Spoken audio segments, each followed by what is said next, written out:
Shalom semua, kita siapkan hati, kita mau beribadah, kita ambil sikap berdoa ya. Terima kasih Tuhan atas semua berkat-Mu yang telah Kau berikan kepada kami. Kami mau memulai ibadah kami, izinkan kami untuk memuji-Mu Tuhan. Biarlah hati kami berserah hanya kepada-Mu. Di dalam nama Yesus yang percaya katakan, amin. Amin.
Kebesaran-Mu selalu melebihi segalanya Tuhan.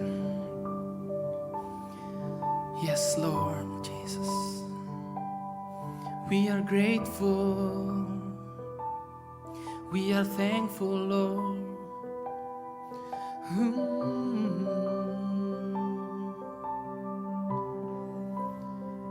Ajar kami untuk boleh berserah sepenuhnya kepada-Mu Tuhan.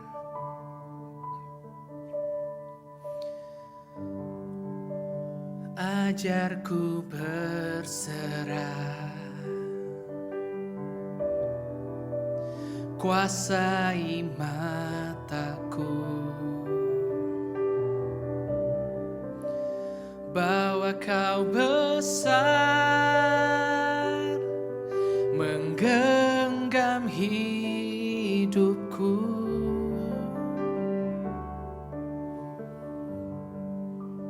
Walau ku berjalan di lembah yang kelam, tenang jiwaku, sebab kau besertaku.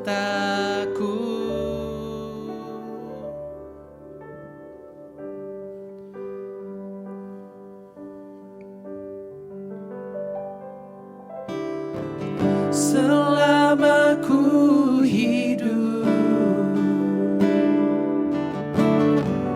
apapun musimku, ku percaya kebesaran-Mu.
serahkan hidupku,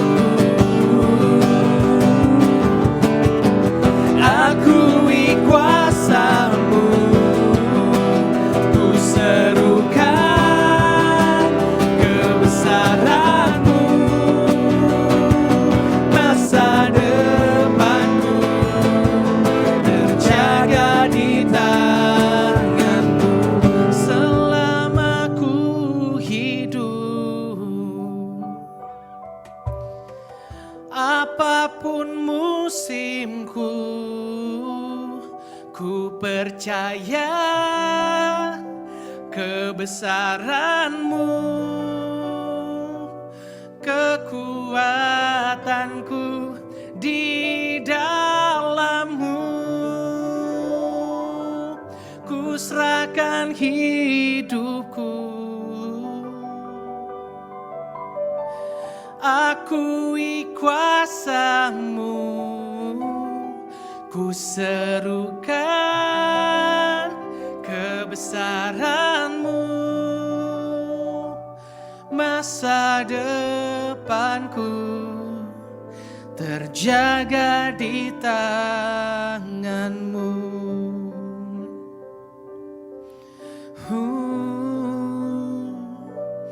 Masa depanku terjaga di tangan-Mu. Terima kasih Tuhan. Sungguh kami terlalu percaya. Kami terlalu percaya Tuhan kalau Engkau Tuhan di atas segalanya. Engkau Tuhan di atas segala pandemi ini. Engkau Tuhan di atas segala dunia ini. Engkau Tuhan di atas segala dosa-dosa kami. Kami percaya kebesaran-Mu melebihi segalanya Tuhan. Karena itu ajar kami untuk boleh berserah sepenuhnya kepadamu. Ajar kami untuk boleh percaya sepenuhnya kepadamu Tuhan. Sambil melakukan bagian kami. Terima kasih. Kami mau duduk diam mendengar firman-Mu. Kau yang terus beracara di tengah kami Tuhan. Hanya dalam nama Tuhan Yesus kami telah berucap syukur. Yang percaya sama-sama kita katakan amin. Shalom Bapak Ibu Saudara, Jemaat GBI Sungai Yordan yang diberkati Tuhan. Saya akan berkhotbah dari kitab Mazmur. Mazmur pasal 23 ayat 1 sampai 6. Saya akan berkhotbah dengan judul Penggembalaan Tuhan bagi kita. Dari kitab Mazmur pasal 23 ayat 1 sampai 6 dengan judul Penggembalaan Tuhan bagi kita. Demikian bunyinya. Mazmur Daud, Tuhan adalah gembalaku, takkan kekurangan aku. Ia membaringkan aku di padang yang berumput hijau. Ia membimbing aku ke air yang tenang. Ia menyegarkan jiwaku. Ia menuntun aku di jalan yang benar oleh karena namanya. Sekalipun aku berjalan dalam lembah kekelaman, aku tidak takut bahaya. Sebab Engkau besertaku, gadamu dan tongkatmu itulah yang menghibur aku. Engkau menyediakan hidangan bagiku di hadapan lawanku. Engkau mengurapi kepalaku dengan minyak, pialaku penuh melimpah. Kebajikan dan kemurahan belaka akan mengikuti aku seumur hidupku. Dan aku akan diam dalam rumah Tuhan sepanjang masa. Amin. Suatu mazmur dari Raja Daud, mazmur yang masyhur, mazmur yang indah juga. Di dalam mazmur ini, Daud mengakui Tuhan sebagai gembalanya yang baik, yang memelihara hidupnya, baik pada masa lampau, masa saat itu, dan masa yang akan datang. Tak heran, nats ini diakhiri dengan berkata, aku akan diam dalam rumah Tuhan sepanjang masa, sebab kebajikan dan kemurahan belaka yang akan mengikuti aku seumur hidupku. Jadi seluruh fase hidup Daud diakuinya Tuhan menggembalakan dirinya.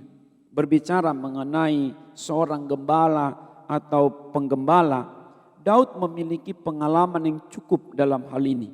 Maklum saja, Daud adalah seorang gembala kambing domba ayahnya. Bertahun-tahun sejak masa mudanya sekali, dia sudah menggembalakan. Sehingga Daud ini tahu tugas seorang gembala. Daud juga tahu tanggung jawab seorang gembala. Dan Daud tahu tantangan-tantangan yang dihadapi oleh seorang gembala. Dan Daud adalah gembala yang sukses, gembala yang berhasil. Dia dapat membimbing domba-dombanya dengan baik, kambing-kambingnya dengan baik, hingga beranak pinak bahkan tambun-tambun. Sehingga ketika Daud ini sudah menjadi orang besar, menjadi raja yang masyhur, dia pun bertanya pada dirinya sendiri, siapakah gerangan yang membuat dia berhasil?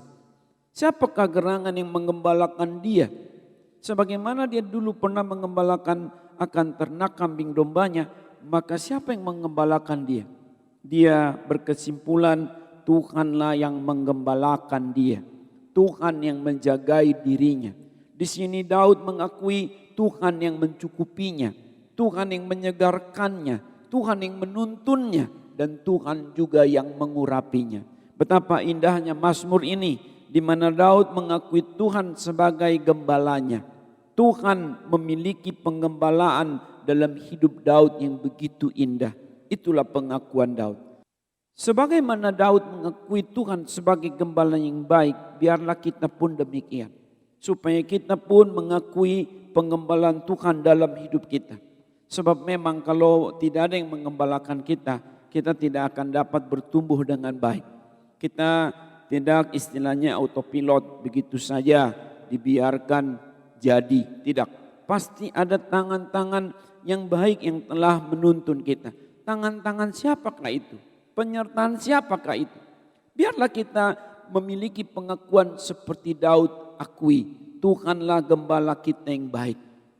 Kita seharusnya mengakui penggembalaan Tuhan dalam hidup kita. Kita seharusnya mengakui penggembalaan Tuhan. Mengapa kita seharusnya mengakui penggembalaan Tuhan? Kalau kita membaca Mazmur pasal 23 ayat 1 sampai 6 ini, Bapak Ibu, maka kita dapat mencatat di sini paling tidak 4 alasan belajar dari pengakuan Daud.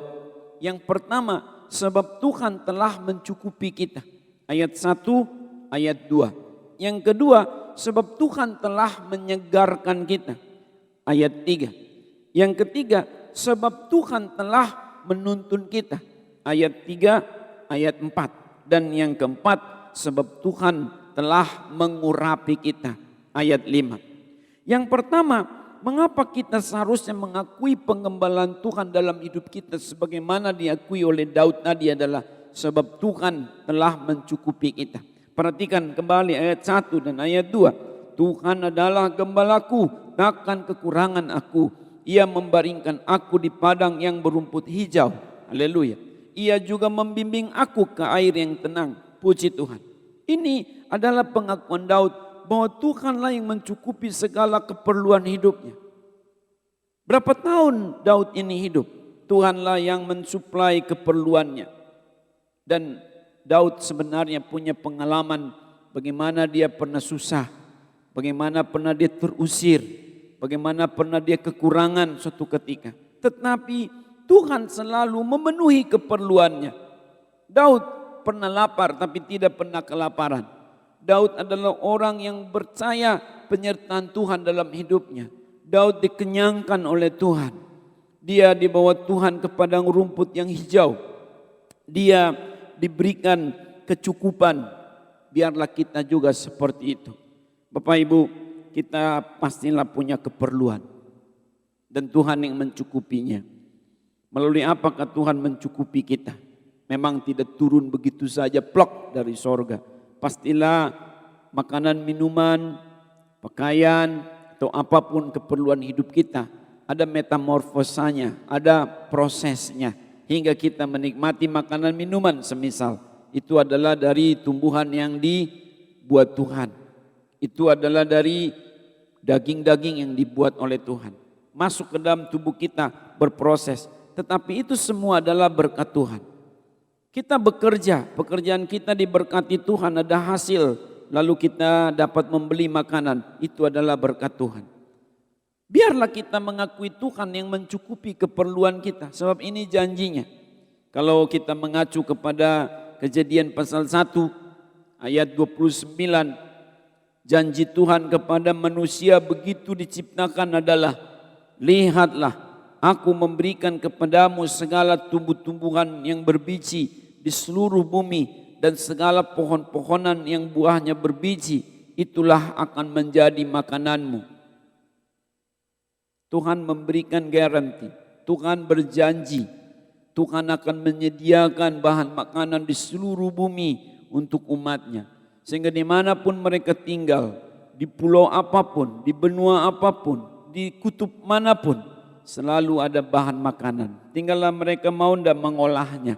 Itu sebabnya di dalam Kejadian 2 ayat 15, 16, 17 Tuhan berkata apa? Bahwa mereka harus memelihara dan mengusahakan taman atau wilayah di mana mereka tinggal. Sebab lewat itulah Tuhan akan memberkati hidup mereka. Jadi kita bekerja, kita mengolah lahan, tetapi Tuhanlah yang memberikan berkat. Tuhan yang mencukupi keperluan kita. Kita tetap bekerja, tapi Tuhan yang memberkati pekerjaan kita. Kita menabur, tetapi Tuhan yang memberkati taburan kita. Kejadian 26 ayat yang ke-12. Maka menaburlah Ishak di tanah itu. Dan dalam tahun itu juga ia mendapat hasil 100 kali lipat. Sebab ia diberkati Tuhan.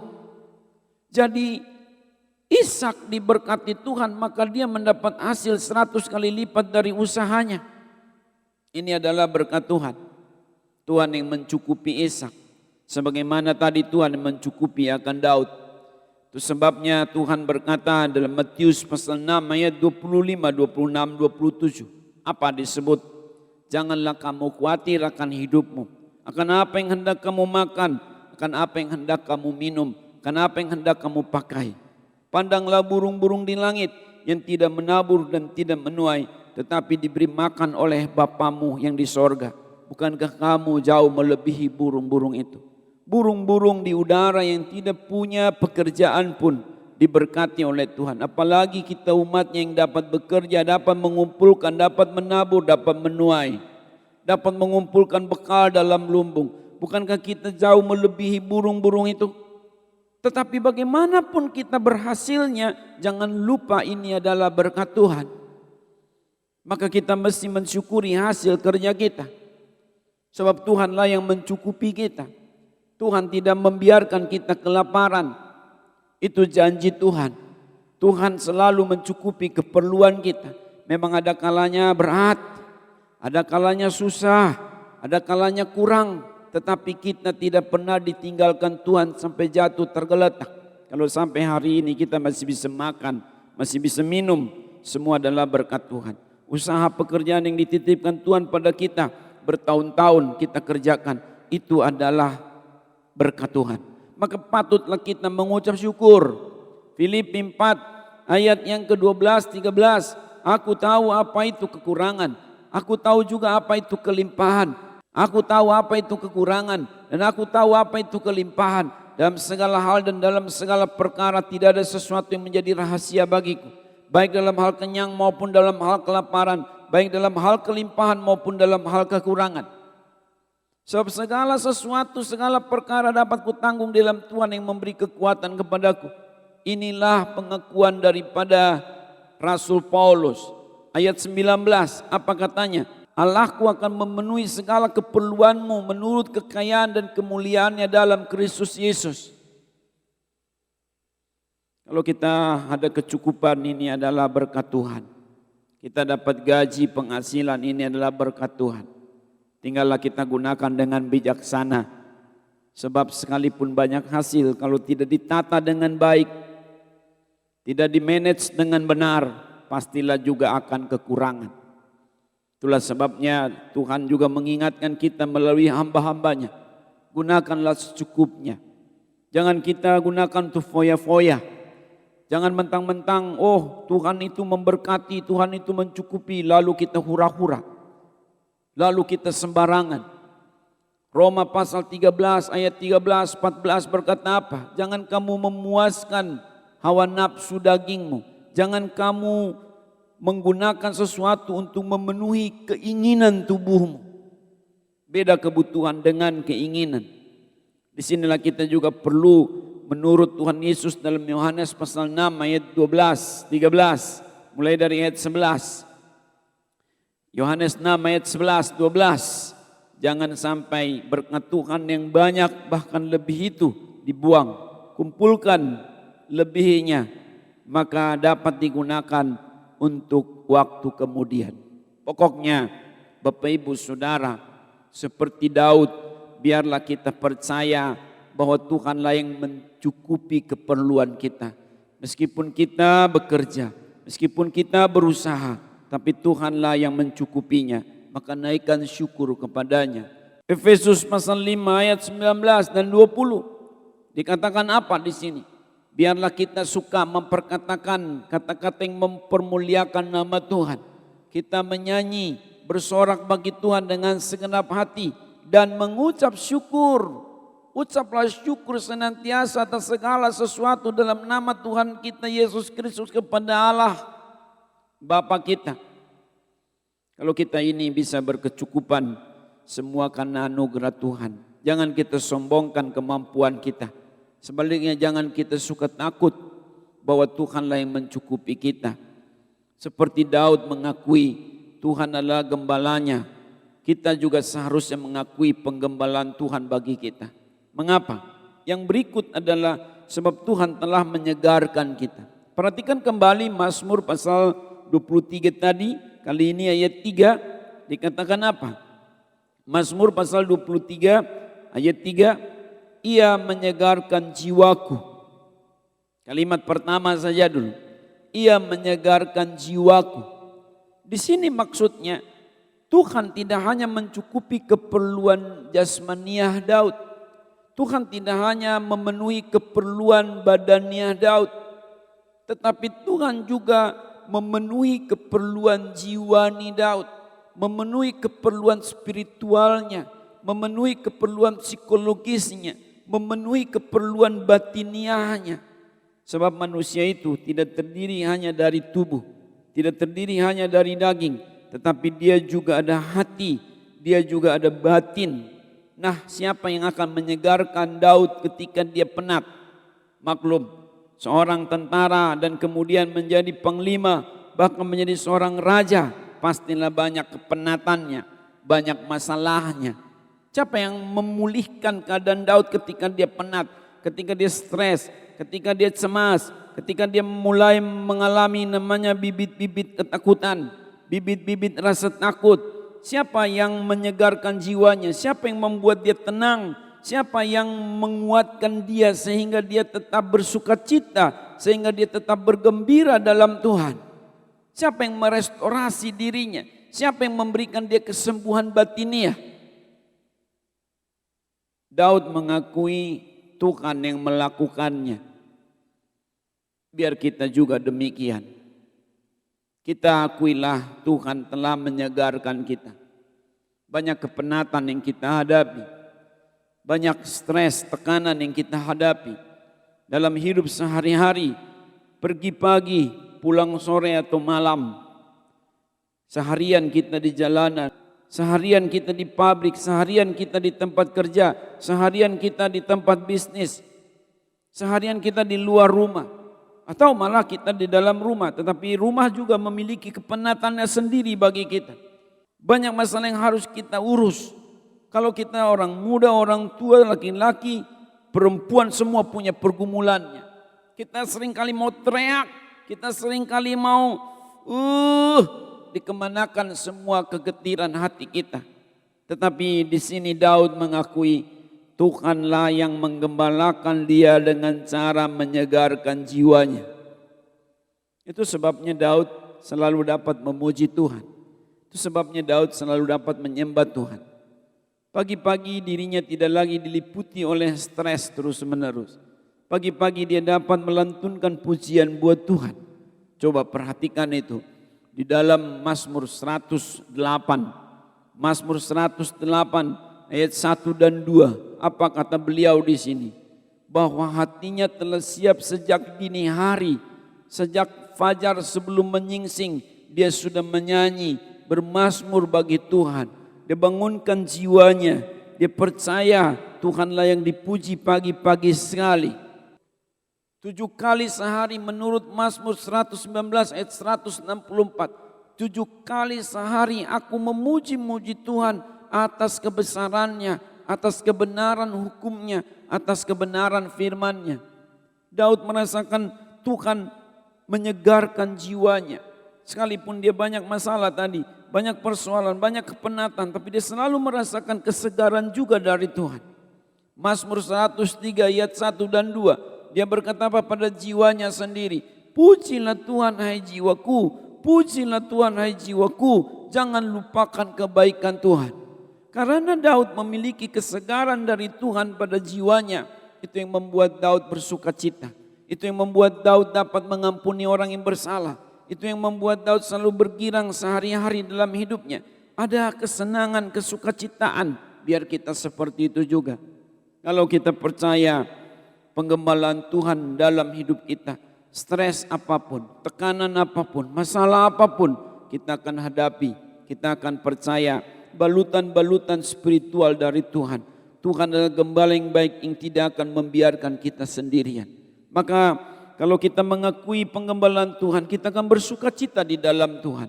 Filipi 4 ayat 4 dan 5, Rasul Paulus mengingatkan, bersukacitalah senantiasa dalam Tuhan. Sekali lagi dikatakan, bersukacitalah senantiasa dalam Tuhan. Dan biarlah kita menjadi berkat bagi sesama melalui sukacita itu.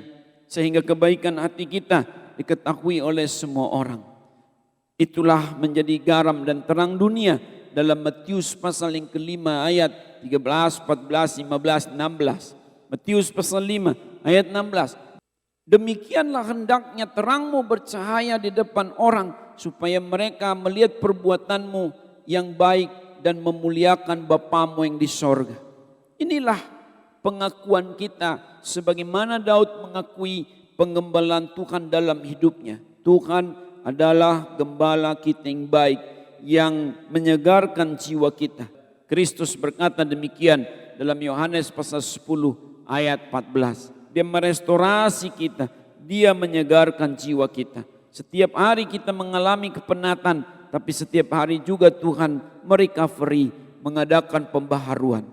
Kita seharusnya mengakui penggembalaan Tuhan dalam hidup kita. Mengapa?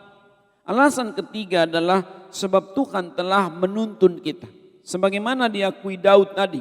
Kembali kepada Mazmur 23 ayat 3 ayat 4. Mulai kalimat kedua.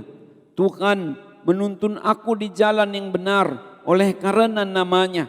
Sekalipun aku berjalan dalam lembah kekelaman, aku tidak takut bahaya. Sebab Tuhan beserta aku, gada Tuhan dan tongkat Tuhan, itulah yang menghibur aku. Haleluya. Daud selalu berada di persimpangan jalan. Ada pilihan-pilihan yang harus dihadapi. Ke kiri atau ke kanan. Maju atau mundur. Banyak orang memusuhi dia. Banyak orang memepet dia. Banyak orang memprovokasi dia. Apa yang dia harus lakukan? Dia butuh hikmat. Dia butuh tuntunan. Dia butuh guru. Dia butuh penasihat. Siapakah yang diakuinya sebagai penuntun bagi dirinya? Tuhan. Dia selalu mau mendengar suara Tuhan. Menyuruh dia kemana? Apakah tadi kiri kanan, maju atau mundur? Daud adalah orang yang penuh dengan hikmat Tuhan. Biar kita juga seperti itu. Banyak pilihan-pilihan yang diperhadapkan pada kita setiap harinya. Kemana kita harus bepergian? Apa yang harus kita lakukan? Dengan siapa kita akan berbisnis? Dengan siapa kita akan bergaul? Dengan siapa kita akan menjalani hidup kita yang lebih serius, bahkan dalam berpacaran, bertunangan, menikah, kemudian sebagai orang muda atau dewasa muda? Banyak pilihan. Biar yang menjadi penuntun bagi kita adalah Tuhan. Kita mendengar suara Tuhan seperti Daud mendengar suara Tuhan. Sebab Tuhan itu adalah pengajar yang setia. Meskipun situasi susah, menurut Yesaya pasal 30 ayat 20 dan 21, Tuhan akan terus mengajar umatnya. Dia adalah guru yang setia. Yesaya 30 ayat 20 dan 21 berkata demikian. Dan walaupun Tuhan memberi kamu roti dan air serba sedikit, namun pengajarmu tidak akan menyembunyikan diri lagi tetapi matamu akan terus melihat dia dan telingamu akan mendengar perkataan ini dari belakangmu. Inilah jalan, berjalanlah mengikutinya, entah kamu menganan atau mengiri. Ini adalah janji Tuhan. Tuhan sebagai pengajar dalam ayat 20 yang setia. Biar badai di luar kelas, tapi guru sudah ada di dalamnya. Dia menunggu, dia memberi tuntunan. Sekalipun kamu makan roti dan air serba sedikit kamu minum, keadaan sedang susah. Tetapi hikmat Tuhan terus mengajari umatnya, supaya mereka jangan putus asa, supaya mereka memilih jalan-jalan yang benar. Ada banyak sekali tipuan-tipuan di dalam hidup umat Tuhan sebagai domba-domba yang lemah, sebagai domba-domba yang cenderung bodoh. Banyak sekali serigala-serigala, banyak sekali akan binatang-binatang buas yang mau menjerat. Banyak tipuan-tipuan. Seperti itulah Daud juga hadapi dari masa mudanya. Mengapa dia menjadi orang yang bijaksana? Mengapa dia menjadi orang yang berhikmat? Karena dia mendengar suara Tuhan menuntun dia, sehingga dia tidak salah, sehingga dia dapat berlaku benar, menjadi orang benar di hadapan Tuhan, bahkan menjadi teladan bagi bangsanya, bagi orang-orang lain, bahkan bagi raja-raja kemudian. Kita juga dapat seperti Daud menjadi orang yang berhikmat, penuh dengan wisdom, biar kita tidak salah jalan. Kita akui tuntunan Tuhan. Menarik sekali Daud juga bicara soal gada dan tongkat. Coba perhatikan kembali Mazmur 23 ayat 3 dan 4. Ada dua di sini tadi, gada dan tongkat. Apa ini? Apa fungsi gada dan tongkat di dalam ayat-ayat ini? Tongkat itu adalah untuk menuntun domba-domba supaya mereka jangan salah jalan. Bila perlu dipukul sedikit, disabet supaya mereka jangan melenceng. Tetapi tongkat ini adalah untuk memukul lawan daripada domba-domba itu, yang mau merusak domba itu, yang mau mengganggu domba itu. Tuhan memiliki cara untuk menuntun kita. Dia berikan kita akan pendidikan-pendidikan supaya kita jangan salah jalan. Kadang sepertinya keras, tetapi itu menunjukkan ketegasan dan kasih Tuhan bagi kita. Sebab karena Tuhan mengasihi kita, maka Dia mengingatkan kita supaya kita jangan salah jalan. Karena kalau kita salah jalan, kita akan bayar denda. Kalau kita bayar denda, kita berarti akan susah, kita akan menderita. Sebab apa yang kita tabur akan kita tuai. Semua pelanggaran ada hukumannya, langsung ataupun tidak langsung. Itulah konsekuensi alamiah. Daud, kerendahan hatinya ditunjukkannya dengan cara menuruti akan arahan Tuhan. Ketika Tuhan sabat dia, maka dia tidak memberontak, dia memberi punggungnya, dia dilatih Tuhan untuk mau taat, maka Daud menjadi orang yang berhasil. Daud mau mengaku dosa segera ketika dia bersalah ditegur. Dia tidak bandel, dia tidak tegar tengkuk, dia rendahkan hatinya untuk menuruti tuntunan Tuhan. Sebab Tuhan ada kalanya juga bicara keras ketika kita semakin jauh darinya. Tetapi itu bagian dari kasih-Nya. Tuhan tidak akan membiarkan kita diganggu oleh kuasa kegelapan asal kita selalu dekat dengannya. Ada gada dan tongkat Tuhan yang melindungi kita. Kita adalah anak-anak kecil dan Bapa kita adalah Bapa yang maha besar. Dia akan menjagai kita, Dia akan melindungi kita. Dia adalah induk kita.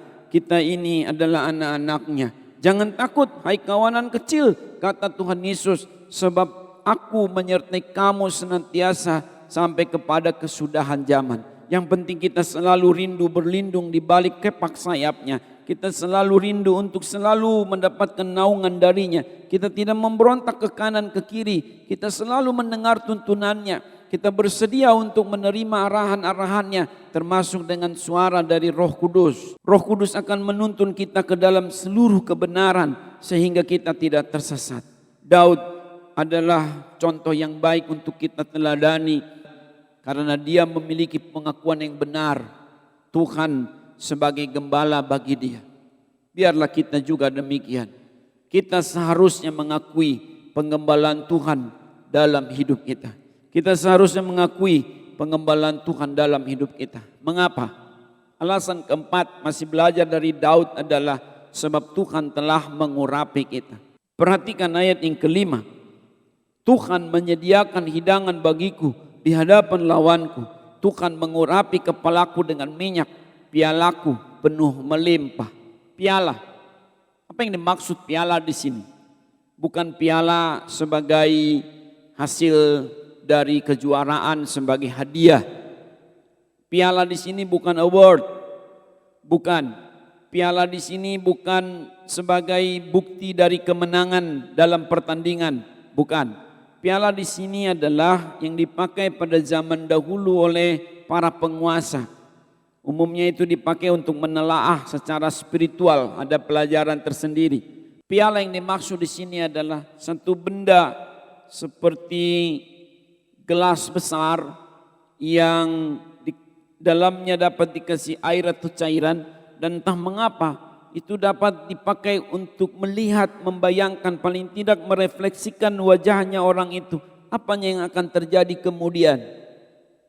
Secara spiritual bahkan ini dipakai oleh para dukun untuk menelaah masa depan, meramal hari esok. Ini piala. Tetapi tentu Daud bukan bermaksud dia seperti dukun itu. Daud di sini meminjam akan istilah piala itu untuk berbicara bahwa Tuhan memiliki masa depan yang baik bagi dirinya. Daud mau berkata bahwa Tuhan memberikan dia pengetahuan akan masa depan. Tuhan memberikan pengetahuan akan hari esok sehingga dia tidak perlu takut. Itulah yang membuat dia jadi berwibawa di depan musuhnya. Intinya piala di sini adalah berbicara mengenai pengurapan. Pengurapan, penyertaan Tuhan secara surgawi. Tuhan mengurapi Daud sehingga dia tampil gagah menghadapi persoalannya, tampil gagah di depan musuh-musuhnya. Dia adalah orang yang tidak gentar menghadapi sekalipun itu adalah lembah kekelaman. Walaupun 1000 rebah di kirinya, 10.000 rebah di kanannya, dia tidak takut. Sebab Tuhan menyertai dia. Itu yang membuat kawan menjadi segan bagi dia dan lawan begitu takut padanya. Karena apa? Karena Daud diurapi oleh Tuhan. Dia mampu menelaah apa yang akan terjadi dengan hikmat Tuhan yang mengurapi dirinya. Ada urapan dari Tuhan dalam diri Daud. Dan itulah yang malah dapat dibagikannya kepada sesamanya. Masih ingatkah kita bagaimana Daud yang diurapi Tuhan dapat menjadi berkat bagi Raja Saul? Raja Saul diganggu roh jahat. Tetapi ketika Daud memuji Tuhan dekatnya, maka roh jahat itu pergi.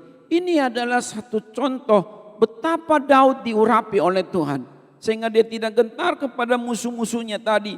Dan dia dapat menjadi pembimbing yang meneguhkan hati orang sekitarnya juga menjadi tidak takut.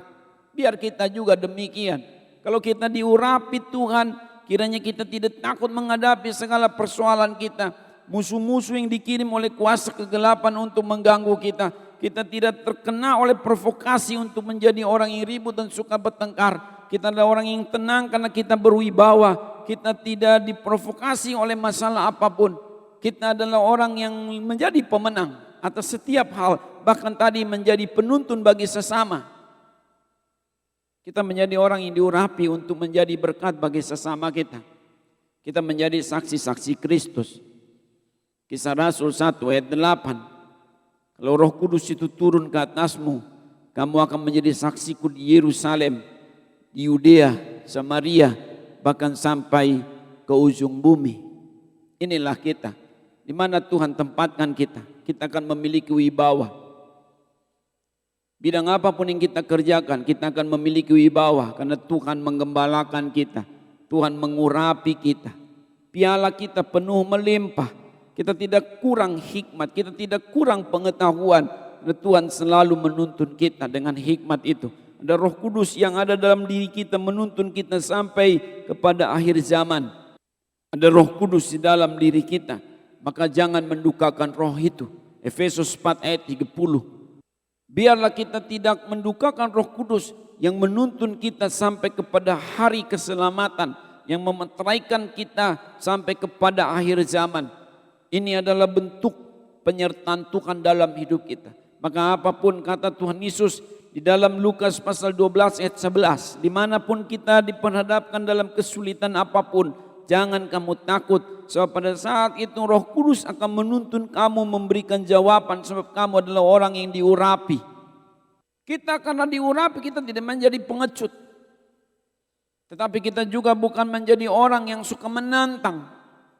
Sebab urapan Tuhan bagi kita kuat, tetapi kuatnya kuat positif bukan kuat negatif. Kekuatan kita adalah kekuatan untuk menjadi berkat. Kita diurapi untuk menjadi saluran berkat. Jangan takut hai kawanan kecil. Kata Tuhan Yesus lagi Lukas pasal 12 ayat yang ke-32.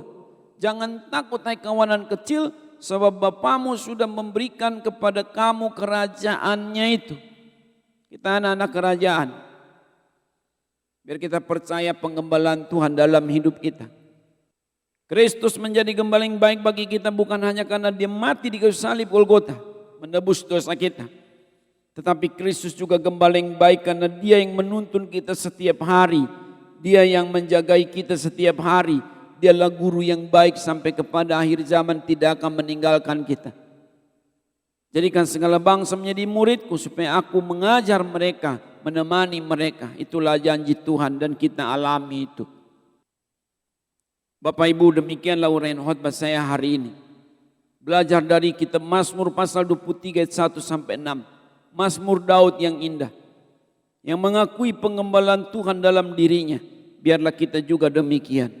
Kita seharusnya mengakui penggembalaan Tuhan dalam diri kita. Mengapa? Ada 4 alasan kita sudah urai secara ringkas dan sederhana. Yang pertama, sebab Tuhan telah mencukupi kita. Yang kedua, sebab Tuhan telah menyegarkan kita. Yang ketiga, sebab Tuhan telah menuntun kita. Dan yang keempat, sebab Tuhan telah mengurapi kita. Terima kasih atas perhatian Bapak Ibu sekalian. Mari kita berdoa. Bapa di dalam surga, kami bersyukur atas firman yang telah kami renungkan. Seperti Daud, biarlah kami memiliki pengakuan bahwa Tuhan adalah gembala kami yang baik. Yang mencukupi kami, yang menyegarkan kami, yang menuntun kami, dan yang mengurapi kami. Biarlah hari-hari ke depan kami dapat lalui, kami dapat jalani, kami dapat hadapi dengan bersandar kepada firman ini. Terpujilah Bapa di atas segalanya, di dalam nama Tuhan Yesus Kristus dalam persekutuan Roh Kudus. Haleluya. Amin. Puji Tuhan. Shalom. Terima kasih Yesusku, buat anugerah yang Kau beri. Sebab hari ini Tuhan adakan syukur bagimu. Terima kasih Yesusku, buat anugerah yang Kau beri. Sebab hari ini Tuhan adakan syukur bagimu. Sebab hari ini Tuhan adakan syukur bagimu.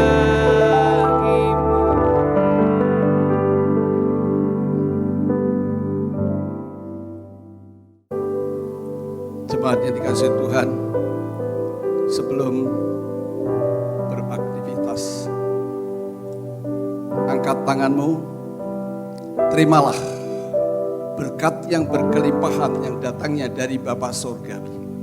Diberkatilah seluruh keluargamu, diberkatilah studi cita-cita anak cucumu, diberkatilah di dalam kesehatanmu, dan diberkati dalam segala usaha dan langkah-langkah dan pekerjaanmu. Apapun yang kau kerjakan, biar Tuhan membuat berhasil. Dan terimalah cinta kasih Kristus yang begitu sempurna dan percikan darahnya. Terima percikan darahnya, karena darah Kristus yang berkuasa untuk melindungi, menjauhkan saudara dimanapun berada dari penularan virus corona. Karena itu biarlah terus terima. Dan terimalah juga persekutuan Roh Kudus yang memberikan kekuatan, penghiburan, damai sejahtera. Mulai hari ini sampai selama-lamanya. Mari kita sama-sama katakan amin.